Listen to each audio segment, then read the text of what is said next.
Welcome to Guest Star. This is your ticket to arts and entertainment personalities internationally as well as especially locally here in the city of Pittsburgh. My name is Rita Gregory. I'm your host for this phenomenal show. Today, I'm so proud and pleased to bring to us today this phenomenal, extraordinary artist who I've admired for many, many years. Ladies and gentlemen, I'd like to introduce you to Miss Etta Cox. Thank you. Hi, Etta. How you doing? I'm so glad to have you join us Thanks today. for having me. This is great. Yes, it is. Great. Etta, there's so much that people would like to know about you. Some things I do know, but a lot of things I don't. And so I'd like for people just to be able to hear and learn about fantastic Miss Etta Cox.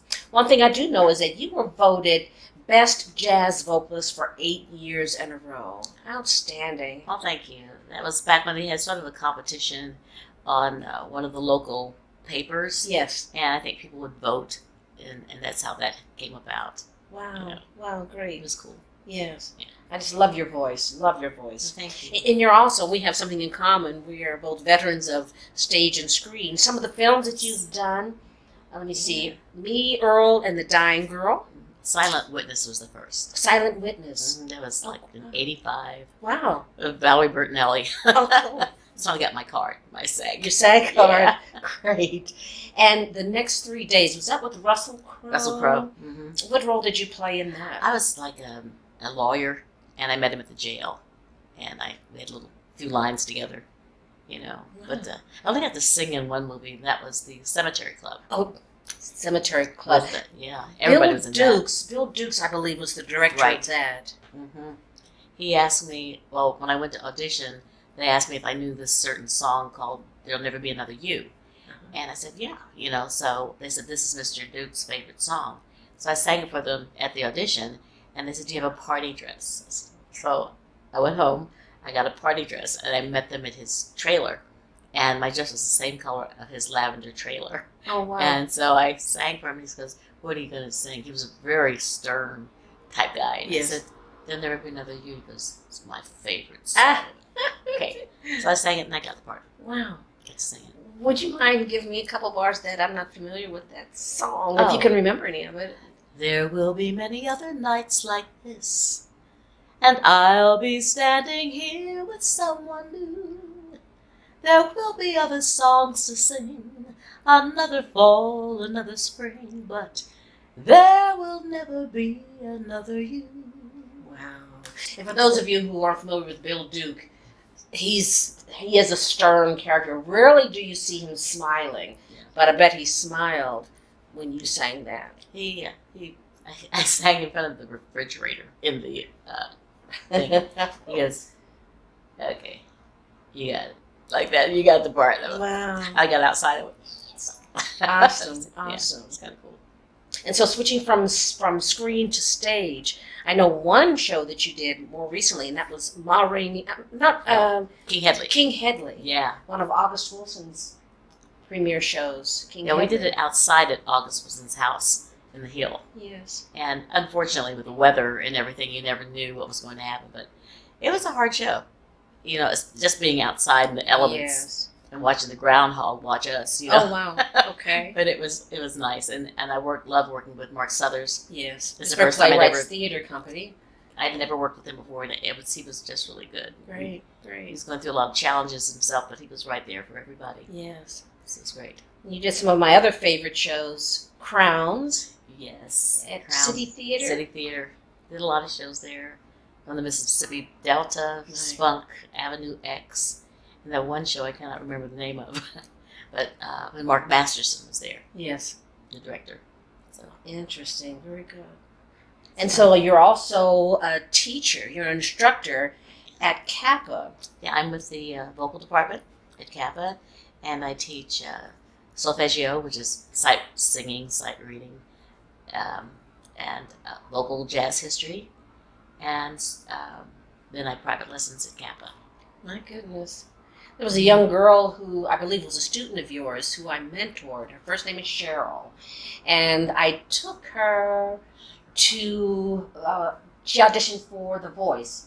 So we made it through round 2. We went to Chicago and to New York. What was your last name? Oh, I'm older than you. Cisse. Oh, Cheryl Cisse. Yes. Phenomenal vocalist who was invited by Michelle Obama twice to sing for her and the president. Cheryl's wonderful. Yes, she is. I think she's in Philadelphia now. Yes, she is. But at one of our juries, she sang Mozart's Hallelujah. Yes. And all the teachers were all, we've seen all these kids before. When she finished, we all stood up and started clapping. Yes. We've never done that before. She's so good. Yes, she is. Phenomenal voice. Right. We're going to take just a brief break, and we're going to come back with more of the fantastic Miss Etta Cox. Right back with you. You're invited to a night of sexy sax. Boney James, Honestly Tour 2019. Friday, September 13th, the Byam Theater. Upscale and classy with Boney James and the Bill Henry Band. Tickets on sale now at trustarts.org, the box office, and Dorsey's Records. Produced by Popa Banks.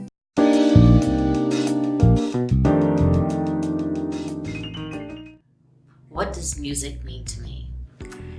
Since it has been a part of my life, ever since I was 3 and I first started singing with my sister, it's just been a part of me because it wasn't something that I wanted other people to see me do. It was just something that I did. But then as I grew older and went to school, and then I learned how to be a performer. It's a gift from God that I'm able to sing. And He gave me that gift, and I think He wants me to make the most of that gift. So I'm just always very humbled by being able to do this for so many years. And it just means the world to me that I'm able to do it. And welcome back to Guest Star. Our guest star today is the lovely, talented Miss Etta Cox. Hello again, Rita. Yes, thank you, Etta. Etta, one thing I'd like to explore right now is, who is Etta Cox? Tell me, where did Etta come from? Well, I'm from St. Joseph, Missouri. Okay. It's not Missouri. It's Missouri. That's Missouri? yeah. Okay. They changed it, and everybody says Missouri. That's too much like misery. So I say Missouri. But anyway, I was born to Helen and James Green, and I have a sister that's 3.5 years older. Okay. And there was always music in my household. My grandmother played piano by ear. My sister played piano by ear when she was 3. And when she went to school, she would learn the songs, and then she'd come home and teach them to me. And she said, "Now, Etta, when you go to school, you're going to have to know these songs. And they're going to know you're my sister, and I want them to think you're dumb." So I started singing around 3. And we'd all gather around the piano after going to 3 different services at church on Sunday. So I was definitely raised in the church. Yeah. And Baptist. And I loved it. Yes. I learned a lot. And then my parents decided to send me to Catholic school when I was going into 7th grade. Okay. And that was the time of, a lot of some of the schools are not totally integrated. So in this grade school, I was the only African American kid there, besides one boy, and I was the only girl. And I told my dad, I said, every day they go to this thing called Mass. And I said, some people go up and the priest gives them something. I said, but I didn't go. He said, do what they do. I said, okay. So the next time we had church with the Mass, I went up to the altar, and I was kneeling, and I looked down, and I could see the priest handing out something to the kids. And I didn't know at the time they were getting the host. They were getting communion. Okay. So he got next to me, and I was ready for it. And all of a sudden, everything went black. And this nun had come up and put her cloak over my head, took me out into the vestibule, and she said, "Etta, you are not Catholic. You cannot receive Holy Communion." And by this time, I was in 8th grade. And that's when the kids found out that I wasn't Catholic. They had no idea all that time I was faking it for the first year. And so I thought of converting at one point, but I never believed in the infallibility of the Pope, not even on affairs of state. So I went to Catholic high school, all girls high school, 2 black girls in the whole school, over 600 girls. And I started going to Mass. So that's why I then went to college, all girls college, out in Atchison, Kansas. Got my degree in music education, and got married. Lived in St. Louis. My husband, long story short, was transferred to Pittsburgh, and we came here, and eventually we divorced after a couple of years. But I liked Pittsburgh because it was close to New York, and I always had dreams of Broadway. My goodness. So that's how I got here. Ed and I had a wonderful experience one time in church, a church I used to attend that she did as well. And something she said to me has lived with me for many, many years, and we discussed this before taping the show. And she said to me one time, I was having kind of a rough time with the relationship. And she looked at me, she says, well, Rita, there are false prophets amongst us. And I have never forgotten that. And I thanked her for that, for those words. I didn't remember saying it, but I believe that. Yes. Because everyone that speaks the Lord doesn't really know who the Lord is. Yes. You know, so that's, and I truly believe I'm a spiritual person. Yes. You know, it's not religion so much, but it's the Spirit, the Holy Spirit, what God has put inside of me to make me who I am. And I want to give that to other people. If there is a light inside of me, that's the Jesus in me. Yes. You know, so that's what I love. Beautiful.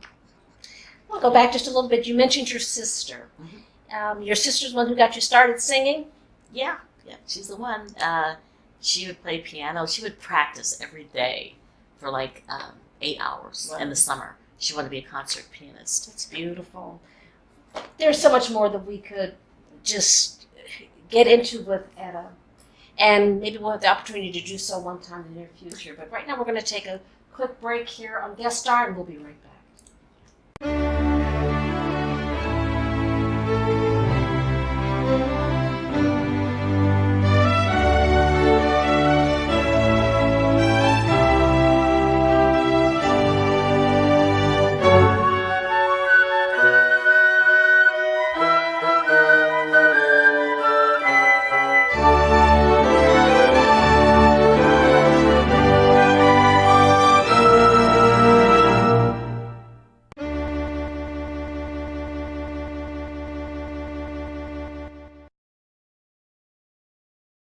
Hi, I'm Curtis, And I'm Melissa. and we're the owners of Flavor's Famous Street Food, and you're watching Guest Star.